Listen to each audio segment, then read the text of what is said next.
ലോകരാജ്യങ്ങളെ വിശേഷിച്ച് ചൈനയെ പോലും ആശങ്കയിൽപ്പെടുത്തിയ ഒരു report global air power ranking 2025 പ്രസിദ്ധീകരിക്കപ്പെട്ടിട്ടുണ്ട്. World directory of modern military aircraft അഥവാ WDMMA എന്ന് പറയുന്ന ഓർഗനൈസേഷനാണ് ഈ ഒരു പട്ടിക പ്രസിദ്ധീകരിച്ചിരിക്കുന്നത്. ഇതിനകത്ത് ഇവർ 2025 പവർഫുൾ എയർഫോഴ്സിനെ കുറിച്ചാണ് പറയുന്നത്. അതായത് എയർ പവർ ആണ് ഇവർ പ്രസിദ്ധീകരിച്ചിരിക്കുന്നത്.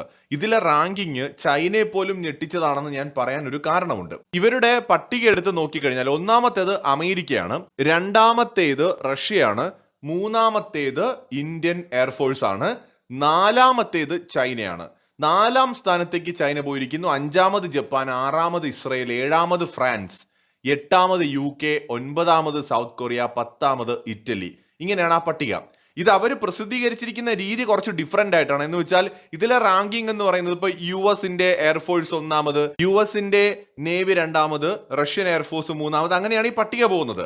US-ന്റെ ആർമി, US-ന്റെ മറൈൻസ്, ഇത് കഴിഞ്ഞ് അടുത്തത് ഇന്ത്യൻ എയർഫോഴ്സ് ആണ്. അപ്പൊ നമ്മൾ രാജ്യങ്ങൾ ബേസ് ചെയ്ത് നോക്കുന്ന സമയത്ത് US കഴിഞ്ഞാൽ രണ്ടാമത് പിന്നെ വരുന്നത് റഷ്യയാണ്, റഷ്യ കഴിഞ്ഞാൽ പിന്നെ അടുത്ത് വരുന്നത് ഇന്ത്യൻ എയർഫോഴ്സ് ആണ്, അത് കഴിഞ്ഞ് വരുന്നതാണ് ചൈനീസ് എയർഫോഴ്സ്. അപ്പൊ ഇതിലെ ഇന്ത്യയുടെ ഒരു പോയിന്റ് എന്ന് പറയുന്നത് 69.4, ചൈനയുടേത് 63.8, US-ന്റേത് 242.9, റഷ്യയുടേത് 114.2. ഇങ്ങനെയാണ് അതിന്റെ ഒരു റാങ്കിങ്ങിലെ പോയിന്റ്സ് ഒക്കെ വരുന്നത്. അപ്പൊ ഇതിനകത്ത് സാധാരണ രീതിയിലുള്ള ഒരു തെരഞ്ഞെടുപ്പ് രീതി അല്ല അവലംബിച്ചിരിക്കുന്നത്. 2019 മുതൽ കൃത്യമായിട്ടും ഈ ഒരു WDMMA എന്ന് പറയുന്ന ഓർഗനൈസേഷൻ ലോകത്തെ പവർഫുൾ ആയിട്ടുള്ള എയർഫോഴ്സുകളെ കുറിച്ച്, എയർ പവേഴ്സ് ആയിട്ടുള്ള രാജ്യങ്ങളെ കുറിച്ചുള്ള പട്ടിക പ്രസിദ്ധീകരിക്കുന്നുണ്ട്. അതിന് മാനദണ്ഡമായിട്ട് എടുക്കുന്ന ഒരുപാട് ഘടകങ്ങളുണ്ട്. ഏതെങ്കിലും ഒരു രാജ്യത്തിന്റെ കൈവശമുള്ള എയർക്രാഫ്റ്റുകളുടെ എണ്ണത്തെ അടിസ്ഥാനപ്പെടുത്തിയിട്ടല്ല ആ രാജ്യത്തിന്റെ എയർ പവറിനെ നിർണ്ണയിക്കുന്നത്. Special mission, dedicated bomber force, CAS, training, അതുപോലെ തന്നെ പുതിയതായിട്ട് കൊടുത്തിരിക്കുന്ന ഓർഡറുകളുടെ എണ്ണം, അതുപോലെ തന്നെ എയർക്രാഫ്റ്റുകൾ ബിൽഡ് ചെയ്യാനുള്ള കപ്പാസിറ്റി, ടെക്നോളജി, ലോക്കൽ ഇൻഡസ്ട്രിയിൽ അവർക്ക് എത്രത്തോളം എയർക്രാഫ്റ്റുകൾ ബിൽഡ് ചെയ്യാനായിട്ട് കഴിയും, മറ്റ് രാജ്യങ്ങളുമായിട്ടുള്ള അവരുടെ റിലേഷൻ, പെട്ടെന്നൊരു യുദ്ധം വേണ്ടി വന്നാൽ എത്രത്തോളം എയർക്രാഫ്റ്റുകളെ അവർക്ക് ഉപയോഗപ്പെടുത്താൻ കഴിയും, മികച്ച പെർഫോമൻസ്, അതുപോലെ തന്നെ ഏറ്റവും നല്ല രീതിയിൽ എയർക്രാഫ്റ്റുകൾ ഹാൻഡിൽ ചെയ്യാൻ പറ്റുന്ന പൈലറ്റ് ഉള്ള രാജ്യം, ഇങ്ങനെ ഒരുപാട് കാര്യങ്ങൾ ഇവരിവിടെ കൃത്യമായിട്ട് നോക്കിയതിന് ശേഷമാണ് ഏറ്റവും മികച്ച രാജ്യങ്ങൾ എന്ന രീതിയിലേക്ക് പട്ടിക പോയിരിക്കുന്നത്.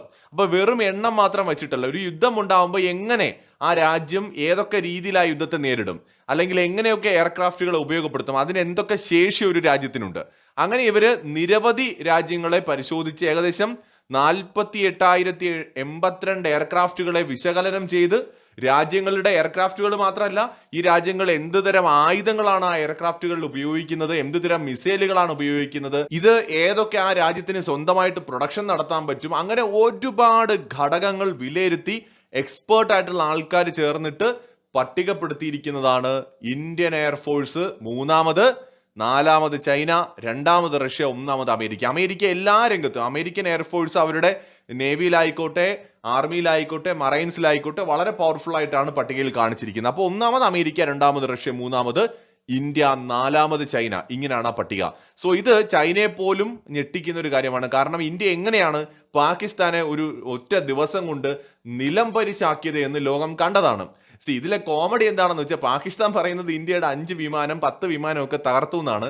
പക്ഷെ ലോകത്താരും വിശ്വസിക്കുന്നില്ല. ഇന്ത്യ പാകിസ്ഥാൻ സംഘർഷത്തിന് ശേഷം ഇപ്പൊ പ്രസിദ്ധീകരിച്ച പട്ടികയാണ് ഈ WDMMA global air powers ranking 2025. ആ പട്ടികയിലാണ് ഇന്ത്യ ചൈനയെ പോലും പിന്നിലാക്കി മൂന്നാമത് വന്നിരിക്കുന്നത്. ഇന്ത്യ Su-30 MKI എന്ന് പറയുന്ന യുദ്ധവിമാനം ഇന്ത്യയിൽ നിർമ്മിക്കുന്നുണ്ട്, തേജസ് യുദ്ധവിമാനം ഇന്ത്യ നിർമ്മിക്കുന്നുണ്ട്, AMCA പ്രോജക്റ്റുമായിട്ട് മുന്നോട്ട് പോവാണ്, ഡ്രോണുകൾ നിർമ്മിക്കുന്നുണ്ട്, തദ്ദേശീയമായിട്ട് ഒരുപാട് കോപ്റ്ററുകൾ നിർമ്മിക്കുന്നുണ്ട്. ഇന്ത്യ വളരെ പവർഫുൾ ആയിട്ട് വളർന്നുകൊണ്ടിരിക്കുകയാണ്. ചൈനയെ അപേക്ഷിച്ച് ഇന്ത്യക്ക് കൂടുതൽ രാജ്യങ്ങളുമായിട്ട് ഡിഫൻസ് രംഗത്ത് സഹകരണമുണ്ട്. അങ്ങനെ ഒരുപാട് ഘടകങ്ങളുണ്ട്. അപ്പോൾ ഇന്ത്യ ചൈനയേക്കാൾ പവർഫുൾ ആയിട്ടുള്ള ഒരു എയർഫോഴ്സ് ഉള്ള ഒരു രാജ്യമാണ്. ചൈനയുടെ 5ാം തലമുറ 6ാം തലമുറ തള്ളുകളൊന്നും ലോകത്തെ എക്സ്പേർട്സ് മുഖവിലേക്ക് എടുക്കുന്നില്ല. WDMMA പോലെയുള്ള ഒരു വലിയ സ്ഥാപനം ഇന്ത്യ ചൈനയേക്കാൾ പവർഫുൾ ആണെന്ന് പറയണമെങ്കിൽ പൊതുവെ ഇന്ത്യ അക്സെപ്റ്റ് ചെയ്യാൻ വിദേശീയർക്ക് വലിയ മടിയാണ്. അപ്പൊ അങ്ങനത്തെ ഒരു സ്ഥാപനം ഇന്ത്യ ഒരു പവർഫുൾ ആയിട്ടുള്ള ഒരു എയർഫോഴ്സ് ഉള്ള രാജ്യമാണെന്ന് സമ്മതിക്കുന്നുണ്ടെങ്കിൽ അതിൽ നിന്ന് തന്നെ നമുക്ക് മനസ്സിലാക്കാം ഈ 5ാം തലമുറയുണ്ട്, ഞങ്ങളുടെ കയ്യിൽ 10ാം തലമുറയുണ്ടെന്ന് പറഞ്ഞിട്ട് കാര്യമില്ല. ഇതൊക്കെ വല്ലയിടത്തും എടുത്ത് ഉപയോഗിക്കണം. ചൈന ഇന്നേ വരെ ഒരു യുദ്ധത്തിലും അവരുടെ ഈ എയർക്രാഫ്റ്റുകളൊന്നും തന്നെ ഉപയോഗിച്ചിട്ടില്ല. അതുകൊണ്ട് തന്നെ അതിന് എന്തൊക്കെ ശേഷിയുണ്ടെന്നുള്ളതിനെ കുറിച്ച് നമുക്കൊരു പിടിയുമില്ല. മാത്രമല്ല, ഇപ്പോഴും ചൈനയുടെ യുദ്ധവിമാനങ്ങൾക്ക് അവരുടെ എഞ്ചിനുകൾ ഉപയോഗിക്കാൻ കഴിഞ്ഞിട്ടില്ല. അവരിപ്പോഴും റഷ്യൻ എഞ്ചിനുകളൊക്കെ തന്നെയാണ് ഉപയോഗിക്കുന്നത്. ഇടയ്ക്ക് വെച്ച് കുറെ എഞ്ചിനുകൾ ചൈന തദ്ദേശീയമായിട്ട് ഉണ്ടാക്കി വെച്ച് നോക്കിയെങ്കിലും ഈ സാധനങ്ങളൊന്നും പ്രോപ്പറായിട്ട് വർക്ക് ചെയ്യുന്നില്ല. അങ്ങനെ എടുത്ത് കളഞ്ഞിട്ട് വീണ്ടും റഷ്യൻ എഞ്ചിൻ ഓർഡർ ചെയ്ത് അതാണ് ഇപ്പോൾ ഉപയോഗിച്ചുകൊണ്ടിരിക്കുന്നത് ചൈന. അപ്പൊ ചൈനയുടെ എഞ്ചിൻ നിർമ്മാണം ഇന്ത്യയുടെ കാര്യം പറഞ്ഞ പോലെ അതിപ്പോഴും ഒരു വലിയ പ്രശ്നമായിട്ട് നിൽക്കുകയാണ്. ഇന്ത്യ എഞ്ചിൻ നിർമ്മാണത്തിൽ കാവേരി എഞ്ചിൻ നിർമ്മിച്ചുവെങ്കിലും നമ്മുടെ യുദ്ധവിമാനത്തിന് ആവശ്യമായ ത്രസ്റ്റ് നൽകുന്ന ഒരു എഞ്ചിൻ ആയിരുന്നില്ല അത്. നമ്മൾ അതുകൊണ്ട് ഘാതക് എന്ന് പറയുന്ന നമ്മുടെ സ്റ്റെൽത്ത് ഡ്രോണിലാണ് ആ ഒരു എഞ്ചിൻ ഉപയോഗിക്കാൻ പോകുന്നത്. നമുക്കത് നഷ്ടമൊന്നും ആയില്ല. പകരം നമ്മുടെ യുദ്ധവിമാനങ്ങൾക്ക് കരുത്തേകുന്ന എഞ്ചിൻ നമ്മൾ ഫ്രാൻസുമായിട്ട് ചേർന്ന് നിർമ്മിക്കാൻ തുടങ്ങിയിരിക്കുകയാണ്. സോ ഇതൊക്കെയാണ് ഇന്ത്യയുടെ ഒരു സ്റ്റാറ്റസ് എന്ന് പറയുന്നത്. ഇവിടെ ചൈനയാകട്ടെ റഷ്യൻ ടെക്നോളജിയിൽ ഒരുപാട് റിവേഴ്സ് എഞ്ചിനീയറിംഗ് ഒക്കെ നടത്തി പല രീതിയിൽ തലകുത്തി മറിഞ്ഞിട്ടും ചൈനയ്ക്ക് ഇപ്പോഴും സ്വന്തമായിട്ട് എഞ്ചിനുകൾ നിർമ്മിക്കുക എന്ന് പറയുന്നത് ബാലികേറ മലയാണ്. അപ്പൊ എന്തായാലും ലോക രാജ്യങ്ങളുടെ കണ്ണ് തുറപ്പിക്കുന്ന ഒരു പട്ടികയാണ് പുറത്തു വന്നിരിക്കുന്നത്, റാങ്കിംഗ് ആണ് വന്നിരിക്കുന്നത്. 2025 ഗ്ലോബൽ എയർ പവേഴ്സ് റാങ്കിങ്ങിൽ ഇന്ത്യ ചൈനയെ മറികടന്ന് 3-ാം സ്ഥാനത്തേക്ക് എത്തിയിരിക്കുകയാണ്.